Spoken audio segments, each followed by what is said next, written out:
Ер нь аливаа шийдвэр гаргахын тулд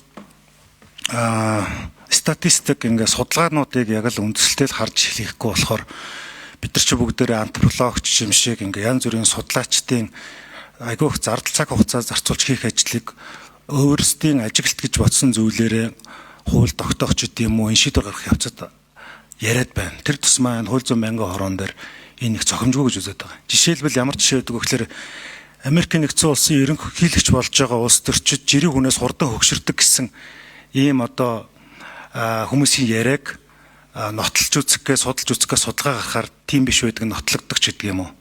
Тэгэхээр бид нар яг ингээд нөгөө нийгэмд болж байгаа үйл явдлуудыг одоо юу гэдгийг хүний нас нь одоо юу гэдэг ялангуяа эрэгтэйчүүд дараа нь богино настай байдаг ч гэдэг юм уу. Яг ийм нөгөө зүйл заавал судалгааны үндсэн дээр энэ бид нар хариуцлагатай хэлж явах хэрэгтэй л доо. Өнөөдөр яг ингээ аль нэг талд нь шийдвэр гараа явчихна. Цаашдаа улсын хурлын гишүүд аливаа шийдвэр гаргахдаа хувь хүний үзэл бодлоо илэрхийлэхтэй.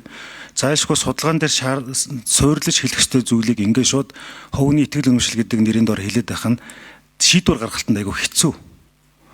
Тийм учраас бол асуудлыг зөв буруу гэхээс илүүтэйгээр бүгдээрээ ер нь аль болохоор энэ одоо statistic based буюу судалгаан суурилсан тэр тусмаа одоо энэ тооцоололт нэр дээр суурилсан юм хэлэхгүй болохоор чи одоо ингээд олон нийт өргөн нэвтрүүлгийн телевизээр шууд гарч байгаа эдгээр чи асуудал хандахтаа ингэж ханддаг юм байна штэ гэсэн ийм одоо хөнгөмсөг байр суурийг бас их хурлын гишүүд маань илэрхийлмээргүй л байгаа юм.